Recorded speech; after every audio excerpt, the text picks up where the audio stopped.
Hello friends. आज मैं इस वीडियो में अपना 3 इंटरव्यू एक्सपीरियंस शेयर करूंगी जो कि मैं अभी कुछ मंथ में दी हूँ। कौन कौन सा होगा वो 3 इंटरव्यू एक्सपीरियंस।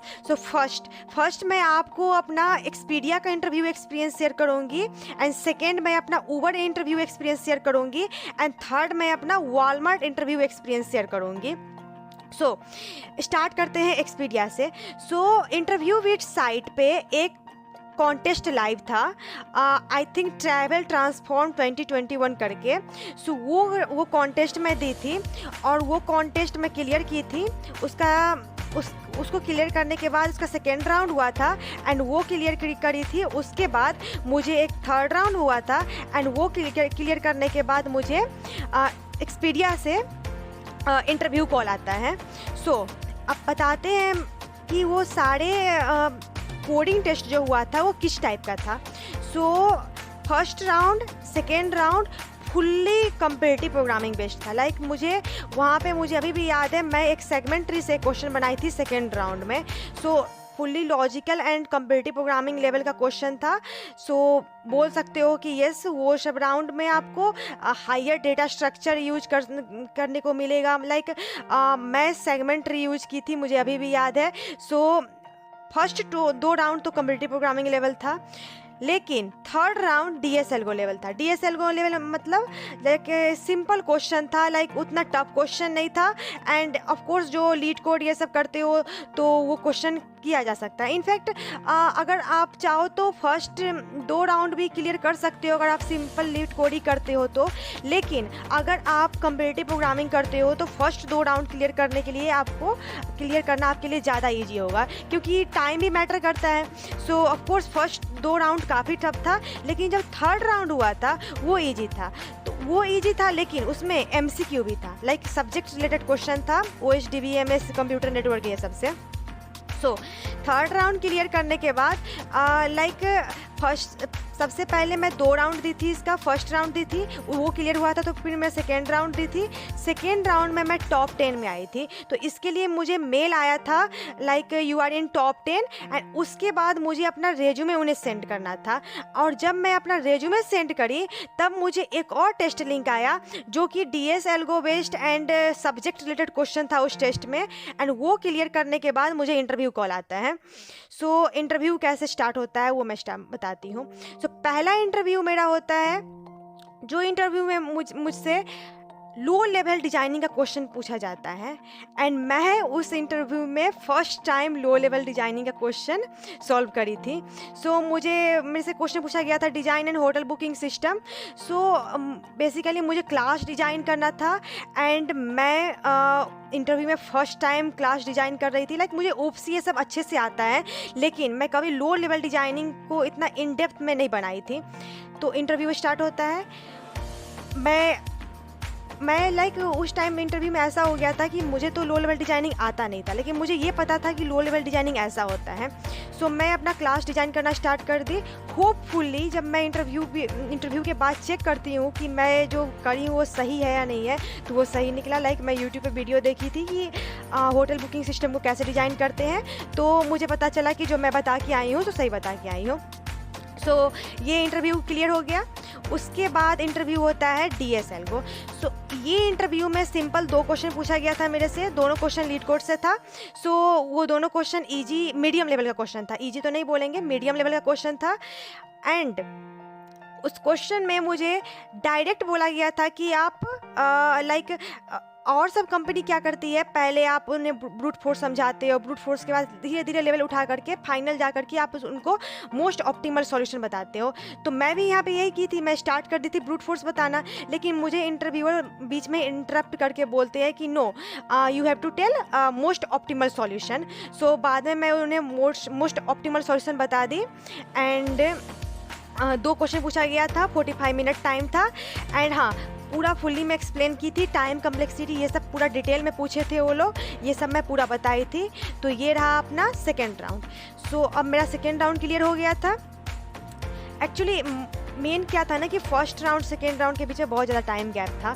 फिर सेकेंड राउंड के बीच बाद जो HR राउंड हुआ था इसमें भी बहुत ज़्यादा टाइम गैप हो गया था।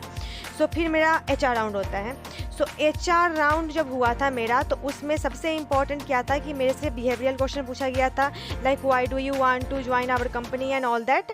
एंड अगर आपको ऐसा सिचुएशन में डाल दिया जाए कि आप टीम वर्क कर रहे हो और टीम में कन्फ्लिक्ट हो रहा हो, लाइक आप कुछ और बोल रहे हो, आपके टीममेट कुछ और बोल रहे हो, तो आप इस कन्फ्लिक्ट को कैसे रिजॉल्व करोगे। सो ये सब नॉर्मल HR राउंड का क्वेश्चन था। प्लस मेरे इंटर्नशिप में मैं क्या काम की हूँ ये सब पूछा गया था। मैं 6 मंथ इंटर्नशिप अभी NCR कॉर्पोरेशन में कर रही हूँ। इससे रिलेटेड मेरे से डिटेल क्वेश्चन पूछा गया था कि मैं क्या प्रोजेक्ट पे काम कर रही हूँ, क्या टेक स्टैक है। मैं एंगुलर बताई थी, थोड़ा बहुत जावा स्क्रिप्ट से रिलेटेड क्वेश्चन, इजी मतलब उतना टफ नहीं, जो मैं ऐसा नहीं था कि मुझे प्रॉब्लम हो। लाइक मैं जावा स्क्रिप्ट अभी इंटर्नशिप के टाइम में ही सीखी हूँ, लेकिन मुझे ऐसा फील नहीं हुआ था कि लाइक मुझे वो एक्सपर्ट लेवल का तो नहीं आता है, लेकिन मुझे ऐसा फील नहीं हुआ था कि मेरे को नहीं आ रहा है। लाइक सिंपल क्वेश्चन था।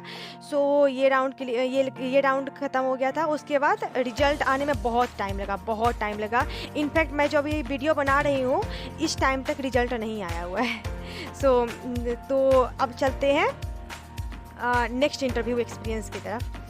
सो मेरा नेक्स्ट इंटरव्यू एक्सपीरियंस है ऊबर का। ऊबर आप सुनते ही आप लोग को एक अलग सा वाइब्स आता होगा, क्योंकि ऊबर एक बहुत ही अच्छी कंपनी है। सो लाइक ऊबर का सबसे इम्पॉर्टेंट ये एस्पेक्ट ये है कि ऊबर हाईली पेइंग कंपनी है। End of course Uber Google एक बहुत ही अच्छा रेप्यूटेड कंपनी भी मानी जाती है अभी के टाइम की। सो ऊबर के इंटरव्यू में मैं कैसे पहुंची थी, लाइक मुझे ऊबर के इंटरव्यू के लिए अपॉर्चुनिटी कैसे मिला था। सो मैं ऊबर के लिए अप्लाई करी थी, एंड ऊबर के लिए अप्लाई करी थी मैं रेफरल लेकर के।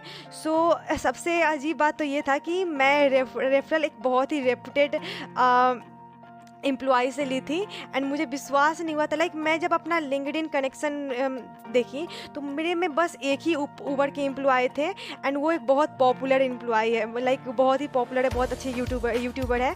सो मुझे लगा था कि मुझे तो ये रेफरल नहीं देंगे, क्योंकि ऑफ कोर्स इतने बड़े लोग हैं तो इनके पास तो बहुत ज़्यादा रिक्वेस्ट जाता होगा, तो इनको तो रिप्लाई करने का ही टाइम नहीं होगा। लेकिन होपफुली मुझे रेफरल मिल गया था, और वो रेफरल मुझे दे दिए थे। सो रेफरल लेने के बाद मेरे को टेस्ट लिंक आती है। सो टेस्ट लिंक में मुझे 1 आवर टाइम दिया गया था। 1 आवर टाइम में मुझे 4 क्वेश्चन बनाना था। एंड ऊबर का जो ये टेस्ट हुआ था, इसमें बहुत अजीब बात मुझे ये लगा कि कुछ स्टूडेंट को मिला है 75 मिनट और 3 क्वेश्चन, एंड कुछ स्टूडेंट को मिला है 4 क्वेश्चन एंड 60 मिनट। सो मैं दोनों का क्वेश्चन देखी थी, तो मुझे लगा ना कि 60 मिनट वाला जो है ना, 60 मिनट में जिनको 4 क्वेश्चन मिल रहा है, ये 4 क्वेश्चन ईजी है। ऐसा मेरा बस एक्सपीरियंस था, लेकिन ऐसा कुछ पता नहीं कि ऐसा ही रियलिटी है या नहीं है। लेकिन जब 75 मिनट में जब 3 क्वेश्चन जिनको मिला है, वो क्वेश्चन थोड़ा टफ था। So question fully comparative programming based था। सो क्वेश्चन में सबसे अजीब बात ये थी कि आप जो सॉल्यूशन लिख रहे हो वो आपका सैम्पल टेस्ट केस पास करेगा, लेकिन इसका हिडन टेस्ट केस भी था। एंड ये आपको टेस्ट के टाइम में नहीं बताएंगे कि आपका जो सॉल्यूशन है वो हिडन टेस्ट केस पास करा है या नहीं करा है। सो आपको मोस्ट ऑप्टिमल सॉल्यूशन लिखना है। लेकिन अजीब बात तो ये था कि बहुत सारे क्वेश्चन, लाइक मेरे साथ क्या हुआ था कि मैं 2 क्वेश्चन में क्या करी थी, बिल्कुल ब्रूट फोर्स लिखी थी और मेरा सारा सैम्पल केस पास कर गया था। लेकिन बाद में जब कॉन्स्टेंट देखी तो मुझे पता चला कि अरे ये तो ब्रूट फोर्स कभी पास करेगा ही नहीं, तो मैं उसको मोस्ट ऑप्टिमल लिख के सबमिट कर दी थी। लेकिन ये मुझे पता उस टाइम नहीं चला था कि मेरा मोस्ट ऑप्टिमल सॉल्यूशन जो है वो हिडन टेस्ट का केस पास करा है या नहीं करा है। सो ये टेस्ट एंड हो गया। उसके बहुत ही टेस्ट हुआ था, उसके 2-3 दिन या 4-5 दिन बाद ही रिजल्ट आ गया। ये बहुत ही बेस्ट पार्ट लगा। लाइक बहुत सारी कंपनी क्या करती है, टेस्ट लेती है और 2-3 मंथ तक रिजल्ट ही नहीं निकालती है, लेकिन ऊबर में बहुत ही अच्छा क्वालिटी की था कि तुरंत रिजल्ट निकला। सो रिजल्ट निकलने के बाद क्या हुआ था कि वो लोग बस टेस्ट का स्कोर ही कंसीडर नहीं किए थे, अदर फैक्टर भी कंसीडर किए थे, लाइक आपका रेज्यूमे, प्रोजेक्ट, इंटर्नशिप एक्सपीरियंस, ये सब कुछ वो कंसीडर किए थे। ऐसा जब हमें मेल आया था तो वहाँ पे लिखा हुआ था कि वो ओवरऑल बहुत कुछ कंसीडर करके ये रिजल्ट फाइनलाइज किए हैं। सो उसके बाद जो इंटरव्यू हुआ था वो पूरा 1 डे प्रोसेस था। सो 1 डे प्रोसेस मुझे बहुत ही अच्छा लगा। लाइक एक दिन में ही आपका इंटरव्यू हुआ और आपको रिजल्ट मिल जाएगा।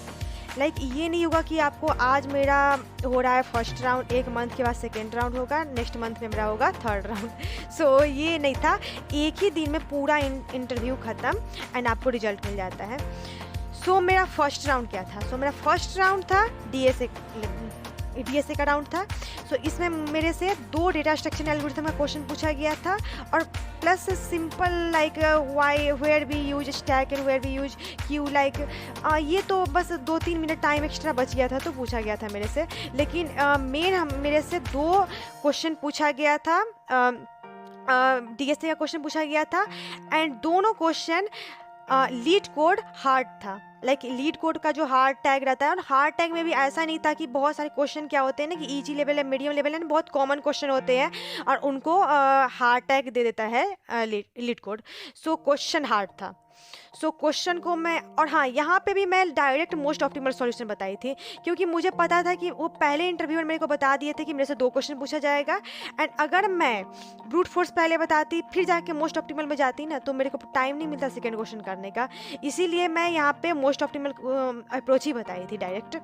सो मोस्ट ऑप्टिमल अप्रोच मैं बता दी थी एंड दोनों क्वेश्चन मेरे से सॉल्व हो गया था। इसके बाद मेरा डीएसए राउंड क्लियर हो गया। उसके बाद मेरा हुआ था लो लेवल डिजाइनिंग राउंड। सो इसमें क्या है ना कि बहुत सारे स्टूडेंट को सेकेंड राउंड में क्या किया गया था, उप्स एंड ये सबसे रिलेटेड क्वेश्चन पूछा गया था, लेकिन मेरा पता नहीं क्या था, मेरे से फिर से इस बार लो लेवल डिजाइनिंग का क्वेश्चन पूछा गया। सो लो लेवल डिजाइनिंग का काफ़ी मतलब अच्छा क्वेश्चन था एंड इस टाइम तक मैं लो लेवल डिजाइनिंग को अच्छे से प्रिपेयर कर रखी थी। लाइक मैं बहुत सारे यूट्यूब वीडियो भी देखी थी, बहुत सारे गिटहब के कोड को मैं पढ़ी थी अच्छे से, मतलब इस टाइम तक मेरा लो लेवल डिजाइनिंग का कॉन्सेप्ट क्लियर हो गया था। मुझे चैनल का नाम नहीं याद है, उदित समथिंग करके एक चैनल है। सो वो चैनल में बहुत ही अच्छा लो लेवल डिजाइनिंग पढ़ाया गया है, आप जा करके पढ़ सकते हो, मैं लिंक डिस्क्रिप्शन में डाल दूँगी। सो इसमें क्या हुआ था कि मैं लो लेवल डिजाइनिंग मैं बता दी थी, पूरा सॉल्यूशन बता दी थी, लेकिन मेरे पूरे सॉल्यूशन बताने के बाद भी इंटरव्यूअर इतना खुश नहीं थे एंड मेन मुझे लग गया था कि खुश नहीं है। एंड मेन बात क्या था ना कि low level designing mostly I don't know, लेकिन मेरा ये अजम्पशन है कि mostly companies and interviewer prefer करते हैं कि लो लेवल डिजाइनिंग आप जावा में उन्हें बताओ। मुझे जावा भी आता था लेकिन जावा में मुझे उतना कॉन्फिडेंस नहीं था क्योंकि मेरा फर्स्ट लैंग्वेज C++ है एंड मैं बहुत सारा कोड ओनली C++ में ही करी हूँ।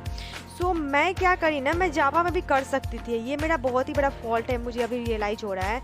सो मुझे वो कोड जावा में करना चाहिए था लेकिन मैं उसे C++ में करी। सो ये मतलब ये मेरा ये राउंड ख़त्म हो गया। इसके बाद और सब स्टूडेंट्स से भी मैं पूछी हूँ जो भी ये इंटरव्यू दिए थे। उसके बाद थर्ड राउंड हुआ था, वो था managerial round. So third round में थोड़ा बहुत HR टाइप का क्वेश्चन था एंड प्रोजेक्ट से रिलेटेड क्वेश्चन था एंड सब्जेक्ट से रिलेटेड क्वेश्चन था, लाइक ओप्स था, DBMS था, ये सब था। सो ये था थर्ड राउंड। ओनली 3 राउंड हुआ था एंड बेस्ट बात ये थी कि रिजल्ट उसी दिन पता चल गया था। जो भी स्टूडेंट सेलेक्ट हुए थे उनको रिजल्ट उसी दिन पता चल गया था और कुछ स्टूडेंट को हो सकता है 1 दिन के बाद पता चला हो, लेकिन ये 2 दिन के अंदर में उनका पूरा इंटरव्यू प्रोसेस ख़त्म हो गया था। ये बेस्ट पार्ट थी उबर की इंटरव्यू की। सो यहाँ पे एक बात मुझे और पता चला कि बहुत ही कम स्टूडेंट को हायर करती है उबर। लाइक ऐसा नहीं है कि 100-150 चाहे 50-60 या 30-35 को भी मुझे नहीं लगता हायर करी होंगी। मुश्किल से, ये मेरा जम्सन है, ये मैं एक्यूरेट मुझे डेटा नहीं पता, लेकिन मुश्किल से 10 के अराउंड स्टूडेंट वो हायर करी होंगी क्योंकि बहुत कम स्टूडेंट थर्ड राउंड में जा पाए थे। सो ये रहा मेरा उबर का इंटरव्यू एक्सपीरियंस एंड अब मैं बताती हूँ अपना वॉलमार्ट इंटरव्यू एक्सपीरियंस। सो वॉलमार्ट इंटरव्यू एक्सपीरियंस में क्या हुआ था कि हमारे पास एक टेस्ट आई थी, वो डेयर टू कंप्लीट एक साइट है, वहाँ पे मैं एक टेस्ट दी थी। वो test fully MCQ based test था एंड 30 मिनट की वो टेस्ट थी। तो 30 मिनट का वो टेस्ट देने के बाद मेरा वो टेस्ट क्लियर हो गया था। वो 30 मिनट के टेस्ट में ओनली कंप्यूटर फंडामेंटल, थोड़ा बहुत एप्टीट्यूड एंड यही सब का क्वेश्चन था और इजी क्वेश्चन था। वो 30 मिनट का टेस्ट क्लियर होने के बाद कोडिंग हुई थी। कोडिंग राउंड में 2 क्वेश्चन था, DSA बेस्ड क्वेश्चन था, लेकिन दोनों क्वेश्चन यूनिक थे ऐसा नहीं था कि क्वेश्चन आपको वो ढूंढने पे नेट पे मिल जाएगा, लेकिन बहुत सारी कंपनी ये करती है कि जो लीड कोड ये सब का क्वेश्चन है उसी को थोड़ा मॉडिफाई करके दे देती है। लेकिन ये क्वेश्चन बिल्कुल यूनिक था। लेकिन एक क्वेश्चन था मीडियम लेवल का और एक क्वेश्चन आप बोल सकते हो मीडियम से हार्ड लेवल का। लेकिन ये मेरे सेट में ना मीडियम से हार्ड लेवल क्वेश्चन आया था। लेकिन बहुत सारे स्टूडेंट के केस में क्या हुआ था कि उनके केस में जो दूसरा क्वेश्चन था वो हार्ड लेवल का था एंड काफ़ी अच्छा क्वेश्चन था दूसरा क्वेश्चन। सो ये पूरे दिन ये टेस्ट चली थी एंड बहुत सारे सेट थे इसके अराउंड, बहुत सारे सेट थे, मुझे नहीं पता कितने सेट थे एंड सारे सेट में क्वेश्चन डिफरेंट आ रहे थे। सो इसमें बेस्ट पार्ट ये था कि ये क्वेश्चन यूनिक पूछे थे, क्योंकि होता क्या है ना कि अगर क्वेश्चन कंपनी जो लाइक क्वेश्चन यही गिक्स एंड लीड कोड का मॉडिफाइड रहता है तो बहुत सारे स्टूडेंट कर लेते हैं, बाद में कुछ अलग ही फैक्टर से रेज्यूमे शॉर्ट लिस्ट ये सब करके स्टूडेंट शॉर्ट लिस्ट होते हैं इंटरव्यू के लिए। लेकिन जब क्वेश्चन यूनिक होता है तो क्या होता है कि जो डिजर्विंग स्टूडेंट है वही क्वेश्चन को सॉल्व कर पाते हैं एंड इससे कंपटीशन थोड़ा बढ़ जाता है। बहुत कम स्टूडेंट जा पाते हैं नेक्स्ट लेवल में, बहुत सारे स्टूडेंट से क्वेश्चन सॉल्व नहीं हो पाता है। सो ये मुझे बेस्ट पार्ट लगती है किसी भी कंपनी का, अगर वो कंपनी यूनिक क्वेश्चन पूछती है तो। सो क्वेश्चन यूनिक था। सो ये राउंड मेरा क्लियर हो गया था। इस राउंड को क्लियर करने के बाद मुझे अपना रेज्यूमे ये सब सबमिट करना पड़ा एंड इसके बहुत दिन बाद बहुत सारे स्टूडेंट का तो जस्ट कुछ दिन के बाद इंटरव्यू शेड्यूल हो गया था, लेकिन मेरा बहुत लेट इंटरव्यू शेड्यूल हुआ था। सो इंटरव्यू शेड्यूल होने के बाद ये भी 1 डे प्रोसेस था। बेस्ट पार्ट यहाँ का ये भी था कि ये 1 डे प्रोसेस था एंड काफ़ी अच्छा था। इंटरव्यू यहाँ पे बहुत ही ऑर्गेनाइज्ड वे से काम चल रही थी। ऊबर में क्या था ना कि वो भी 1 डे प्रोसेस था, लेकिन उतना आई कांट से बट उतना ऑर्गेनाइज्ड नहीं था। लेकिन वॉलमार्ट का काफ़ी ऑर्गेनाइज्ड वे से इंटरव्यू चल रही थी। सो यहाँ पे क्या हुआ था कि फर्स्ट राउंड हुआ था। फर्स्ट राउंड में मेरे से क्या पूछा गया था, फुल्ली सब्जेक्ट का question OOPS, DBMS, computer network and OOPS का काफ़ी अच्छा कॉन्सेप्ट, काफ़ी अच्छे से उप्स से मेरे से बहुत सारे क्वेश्चन पूछे गए थे। स्टैटिक कुछ भी स्टैटिक डिक्लेयर करते हैं क्लास में तो क्या उसका बिना ऑब्जेक्ट क्रिएट किए हुए उसे बाहर एक्सेस कर सकते हैं नहीं कर सकते हैं, ये सब काफ़ी यूनिक था। ट्राई कैच में रिटर्न कैसे यूज करते हैं, ये सब मुझे बहुत ही ज़्यादा, मैं एग्जैक्ट क्वेश्चन बताने से कोई फ़ायदा नहीं है क्योंकि सबसे यूनिक क्वेश्चन पूछे गए थे। मैं अपने जो फ्रेंड से पूछी थी जो पहले इंटरव्यू दे चुकी थी, वो लोग से क्वेश्चन जो पूछा गया था वो सेम क्वेश्चन मेरे से नहीं पूछा गया था, तो कोई फ़ायदा नहीं है कि क्वेश्चन मैं आपको बताती हूँ कि क्या क्वेश्चन पूछा गया था। सो क्वेश्चन यूनिक थे, क्वेश्चन यूनिक तो इसमें क्या ही होगा, लेकिन यही था कि ऐसा नहीं था कि सबसे सेम क्वेश्चन पूछा जा रहा है, ऐसे कोई भी इंटरव्यू में नहीं होता है। सो ये पूरा सब्जेक्टिव इंटरव्यू था, आप कह सकते हो। पूरे इंटरव्यू में ओनली सब्जेक्ट से रिलेटेड क्वेश्चन पूछा गया था, कोडिंग नहीं था। लेकिन मेरा सब्जेक्ट उतना भी अच्छा नहीं था और मैं क्या करी थी ना, उससे पहले ही अपना सब्जेक्ट रिवाइज की थी। आप टेक यू फॉरवर्ड के चैनल पर देख सकते हो, वो एक सीट बनाए हैं जिसमें कि वो पूरा ओनली ये बताए हैं कि आप कौन कौन सा इम्पोर्टेंट सब्जेक्टिव क्वेश्चन आप रिवाइज कर लो।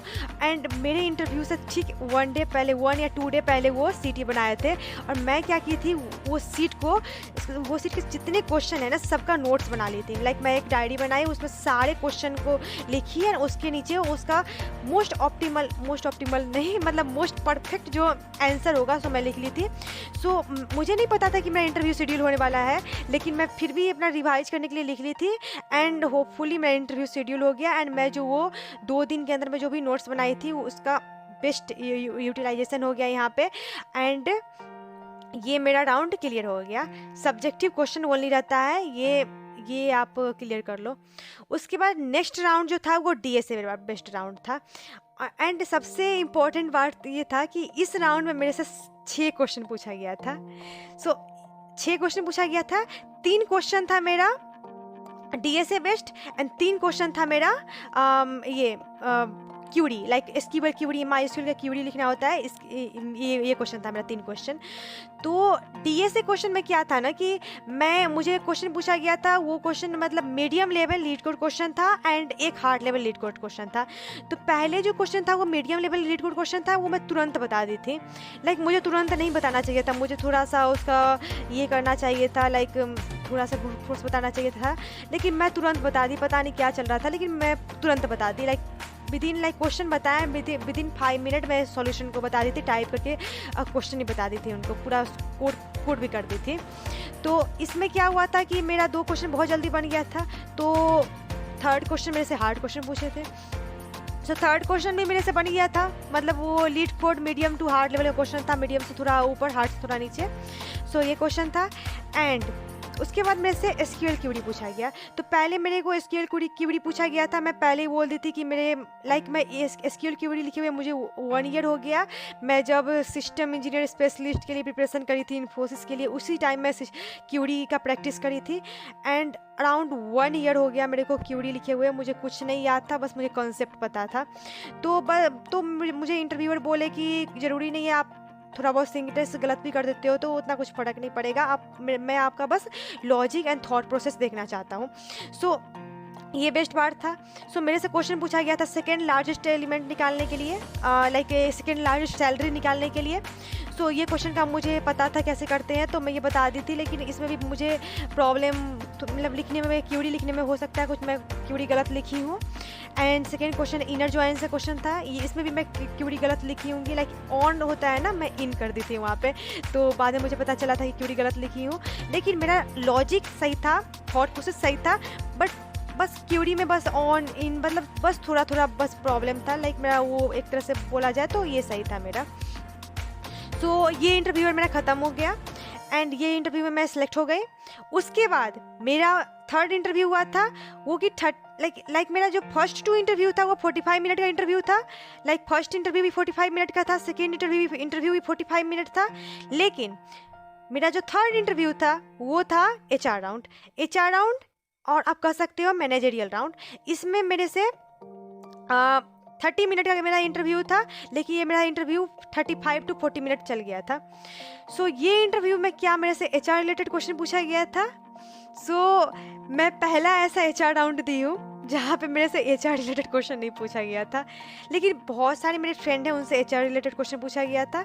HR related question where do you see yourself in 5 year and how do you see ये सब टाइप का क्वेश्चन होता है ना, आप टीम में कैसे वर्क करोगे, ये सब क्वेश्चन जो होता है, ये सब टाइप का क्वेश्चन मेरे से नहीं पूछा गया था। तो मेरे से क्वेश्चन क्या पूछा गया था, तो मेरा पूरा क्वेश्चन रिवॉल्व कर रहा था मेरे इंटर्नशिप एक्सपीरियंस के, इंटर्नशिप में मैं क्या काम करी हूँ एंड मेरे प्रोजेक्ट से रिलेटेड एंड मैं पूरा रेज्यूमे में मैं जो भी लिखी हुई थी, सबसे मेरे से 1-2 क्वेश्चन मेरे जो इंटरव्यूअर थे वो पूछ ही लिए थे।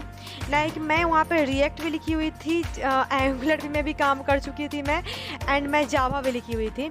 तो मेरे से पूछा गया कि एंगुलर एंड रिएक्ट में क्या डिफरेंस होता है, मतलब कब एंगुलर यूज करना चाहिए, कब रिएक्ट यूज करना चाहिए। सो मेरे से इंटर्नशिप में जो काम करी हूँ उसका मेरे से पूछा गया था। मेरा जो कंपनी है ये फेमस है, ATM प्रोडक्ट बनाती है, ATM मशीन बनाती है। तो मेरे से पूछा गया था कि ATM मशीन का OSI लेवल क्या होता है। OSI जो होती है ना नेटवर्किंग में जो आप पढ़े होंगे, सो आप OSI लेयर का सारा लेयर डिफाइन करो, जैसे कि एप्लीकेशन लेयर हो गया, सेशन लेयर हो गया, प्रेजेंटेशन लेयर हो गया। सो आप ATM मशीन को रेफरेंस में लेते हुए बताओ कि एप्लीकेशन लेयर में क्या आएगा, प्रेजेंटेशन लेयर में क्या आएगा, सेशन लेयर में क्या आएगा। ये मुझे पूछा गया था। ये मैं आंसर तो दे दी थी, लेकिन उतना परफेक्ट मेरा आंसर नहीं था ये। सो मुझे ये बहुत डर लग रहा था इस राउंड के लिए कि ये मेरा क्लियर होगा या नहीं होगा, क्योंकि मैं ये परफेक्ट आंसर इसका नहीं दी थी, लेकिन मैं आंसर दी थी। ये बहुत ही यूनिक क्वेश्चन, आप कहीं नहीं ऐसा सुने होंगे कि आपसे पूछा जाता है कि ये लो प्रोडक्ट एंड इसका OSI लेयर बताओ। एप्लीकेशन लेयर में क्या आ रहा है, प्रेजेंटेशन लेयर में क्या आ रहा है, ये सब क्या आ रहा है। तो मैं उसमें बहुत ही पैनिक कर गई थी। सो मैं एक तरह से जो मैं जितना अपना दे सकती हूँ, जितना अपना बेस्ट दे सकती थी, उतना भी मैं अपना बेस्ट नहीं दे पाई थी। लेकिन होपफुली मेरा ये भी राउंड क्लियर हो गया। मेरा फर्स्ट 2 राउंड काफ़ी अच्छा गया था, लेकिन सबसे ज़्यादा डर मुझे इसी राउंड के लिए लगा था, लेकिन मेरा ये भी राउंड क्लियर हो गया। So that's all about my Walmart interview experience. मेरा ये 3 इंटरव्यू में ना मुझे बहुत ही ज़्यादा ऐसा लगा था कि मैं सिलेक्ट हो रही हूँ, सिलेक्ट नहीं हो रही हूँ। बहुत ही ज़्यादा एक टेंशन वाला माहौल क्रिएट हो गया था। लेकिन मैं ये मैं अपना पूरा मेरा पूरा कॉलेज ख़त्म हो गया है, मैं पूरा 4th ईयर मेरा कंप्लीट हो गया है।